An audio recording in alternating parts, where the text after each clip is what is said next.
경제방송이 한산해지는 날 찾아오는 방구석 시황에 오신 여러분 환영합니다. 주요 지수 금리 일당 마감부터 함께 보시죠. 다우지수 0.37% 내렸고요. S&P 500과 나스닥 지수 각각 0.48%, 0.82% 내렸습니다.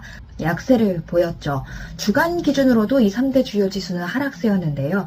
다우지수가 0.11%, 나스닥이 1% 넘게 내렸고요. S&P 500 지수는 0.42% 주간 기준 하락이었습니다. 금요일장 시총 맵 한번 보실게요. 대형주들 마이크로소프트, 애플, 구글, 메타, 엔비디아, 아마존 약보합 소폭 내린 것도 있지만 1, 2%대로 크게 내린 것들도 꽤 보이고요. 보시면 그나마 좀 상승, 초록한 기운이 있는 곳들 헬스케어가 될 것 같고요. 그리고 여기 밑에 원자재도 좀 초록불들이 보입니다. 아니나 다를까 섹터별로 보시면 금요일장에서 원자재가 0.66%로 가장 선전하는 섹터였고요. 그 다음이 헬스케어 0.42% 오름세였습니다. 여러분들이 또 서학개미들이 가장 많이 투자하고 있는 테크놀로지, 기술은 0.95% 하락세를 보였고요. 커뮤니케이션에도 구글, 메타 좋아하는 것들 들어가 있죠. 1.54%로 가장 크게 내렸습니다. 일주일 단위로 보실까요? 일주일 단위로 봐도요. 베이직 매티리얼스 원자재 괜찮았습니다. 1.91% 주간 기준 2% 가까이 올랐고요. 에너지도 마찬가지로 1.97% 꽤 많이 올랐습니다.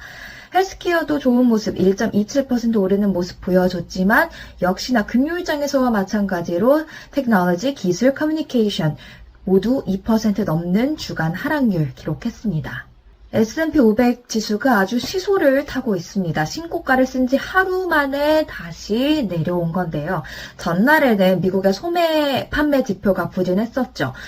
전월 대비 0.8% 하락하면서 작년 2월 이후 가장 큰 감소폭을 보였는데요. 이에 따라 경기 소비 괜찮나 이런 생각이 들면서 금리 인하 기대감이 커지면서 투심이 회복되는 모습이었습니다. 왜? 미국의 3분의 2, 미국 경제의 3분의 2는 소비가 이끌어가기 때문에 이 소매 판매 지표가 경기 흐름을 판단하는 중요한 지표로 활용되고 있기 때문인데요. 지표가 좀 안 좋다? 그러면 연준이 나서서 금리 인하해주겠지? 라는 기대감이 이 시장에 있었던 것이죠. 그러면서 S&P 500 지수 사상 최고치를 경신하기도 했었는데 이 금요일장에서는 1월 생산자 물가 지수 PPI가 예상 밖에 크게 증가하면서 금리 인하 기대감이 다시 후퇴하는 모습이었습니다. 1월 PPI가 전월 대비로 0.3% 올랐습니다. 그리고 연준이 좀 더 중요하게 보는 식품과 변동성이 큰 식품과 에너지 가격을 제외한 근원 PPI는요 0.5% 올랐습니다. 모두 예상치보다 더 크게 올랐죠. 생산자 물가에도 시장이 왜 크게 반응하는지는 다들 잘 아시죠. 일정 시차를 두고 이 생산자 물가가 최종 소비자 물가 가격에도 반영이 되기 때문에 일종의 선행지표라고 볼 수가 있기 때문입니다. 요거는 이제 공식 미국 정부가 발표한 공식 자료에서 차트를 좀 가져와 봤는데요. 보시면 demand goods, 이 상품, 재화에 대해서는 그래도 계속 이 생산자 물가가 마이너스권에서 좀 정체되어 있긴 하지만 그래도 마이너스권에 있는 모습인데 서비스 물가가 다시 상승세를 타는 올라가는 모습이었습니다. 그로 인해서 이 재화, 서비스 다 포함한 생산자 물가가 마이너스권에 있다가 올라오는 모습이었죠. 그래서 시장이 마이너스였던데 플러스가 됐다? 여기서 좀 크게 반응하지 않았나 싶습니다. 그리고 이건 전월 대비로 본 거고요. 1년 전과 YOY로 보더라도 재화 물가는 그래도 계속해서 마이너스권에 있지만 서비스 이 물가가 계속해서 플러스권 일정 부분 2% 안팎에서 정체되어 있는 것을 볼 수가 있습니다. 이렇게 해서 종합된 생산자 물가 상승률도 YOY로 정체된 모습인 것을 검정색 선 볼 수가 있는데요. 이 정체를 이겨내고 하향 곡선, 하향 트렌드를 다시 타느냐, 둔화 트렌드를 타느냐 지켜볼 필요가 있습니다.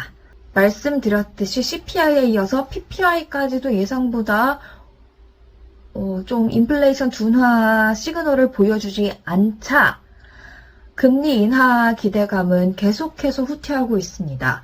몇 달 전까지만 해도 우리가 3월이면 금리 인하를 할 것이다 라는 생각을 했는데 이제 3월 인하는 좀 많이 물 건너간 것 같죠. 5월? 그러면 5월일까? 생각을 했었는데 이제는 5월도 아닌 것 같습니다.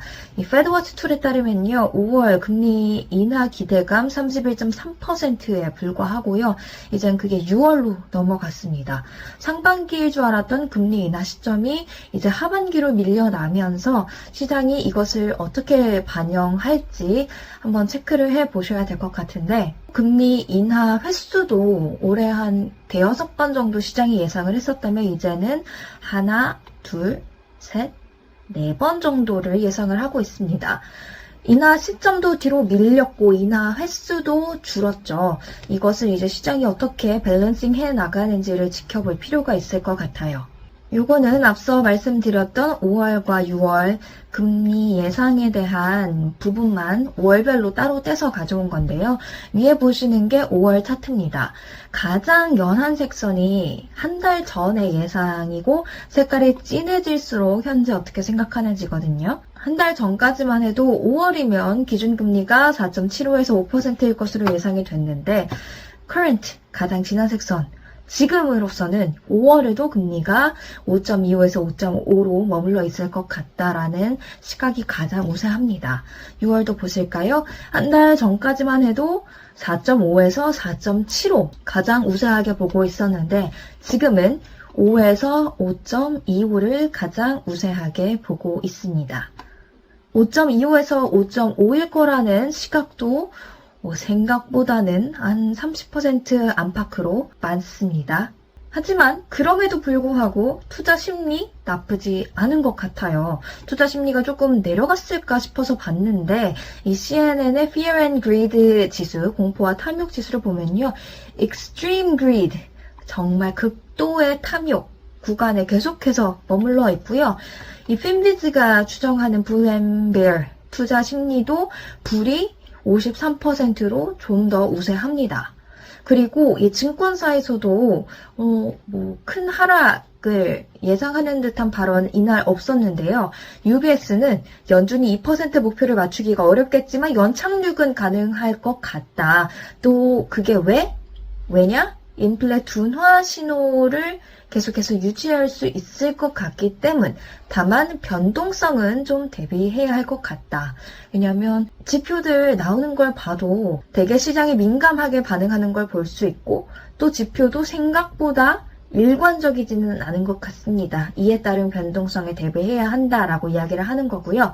UBS가 또 2024년 증시가 크게 하락하지 않고 현재 수준을 유지할 수 있을 것으로 보는 또 다른 이유는 금리 인하 어쨌든 오래 있을 것 같고 플러스 성장 GDP가 있을 것 같고 기업 실적도 성장할 것이기 때문에 이런 것들을 고려한다면 올해 증시 급락이나 큰 하락은 없을 것이다 라는 말을 이날 내놨습니다. 그러면서 퀄리티주, 미국의 IT주를 포함한 퀄리티주를 추천을 했는데요. 이 IT주를 포함했다고 해서 제가 다른 코멘트도 좀 가져와 봤는데 BNP 파리바에서는 대형 기술주 안에서도 구글이나 메타, AI와 특히 연관성이 높은 기업들은 주가가 많이 올랐지만 이에 비해서 애플과 테슬라는 좀 뒤처지는 경향이 있었다. 그래서 이렇게 상승 하락이 엇갈리는 것, 대형 기술주 안에서도 상승 하락이 엇갈리는 만큼 이런 리스크, 다이버시파이 리스크에 해지를 하기 위해서는 에너지주 포함하면 좋을 것 같다. 라고 이야기를 했습니다. 왜냐하면 에너지주가 상대적으로 기술 섹터와의 연관성이 가장 적고 또 배당이나 자사주 매입 등을 생각했을 때 매력 포인트가 충분히 있기 때문이라고 설명했습니다. 또 블랙록 CEO도 한마디 거들었는데요. 증시 견고한 성장세 이어갈 것이라면서 리턴 수익률로 10 아님 12? 15? 이렇게 이야기를 했습니다. 또 굳이 국채로 해지할 필요까지는 없을 것 같다라는 코멘트도 덧붙였습니다. 참고하시면 좋을 것 같습니다. 어쨌든 시장 변동성에 대해서는 계속해서 말들이 나오고 있잖아요. 우리가 실제로 보고 있기도 하고 매일같이.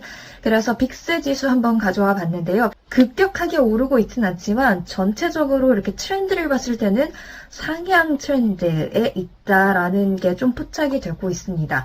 미국의 대선도 가까워지면서 변수들이 좀 많아지는 만큼 변동성 지수 앞으로 좀 상승 추세, 상승 트렌드 이어가지 않을까 조심스럽게 생각을 해봅니다. 유가 마지막 마지막으로 체크해 보겠습니다. WTI가 1.49% 오르면서 배럴당 79달러 19센트, 80달러에 육박하는 수준까지 올라와 있는데요. 주간 기준으로 보시면 약 3% 오르면서 지난해 11월, 6월 이후 최고치까지 올라와 있습니다. 차트로 보시더라도 한 번에 2월 들어서 고꾸라짐은 있었지만 이것도 마찬가지로 꿀렁이는 있지만 상승 추세다라는 것을 확인할 수가 있죠. 유가가 이번 주 이 상승으로 반응한 이유는 중동 지역 전쟁 때문이었습니다. 이스라엘의 레바논 지역 공격으로 이 전선이 북부 지역까지 확대되는지에 대한 그런 반응으로 유가가 움직였다고 볼 수 있겠습니다. 경제 방송이 한산해지면 찾아오는 방구석 시황 오늘 여기까지였습니다. 주말 잘 보내세요.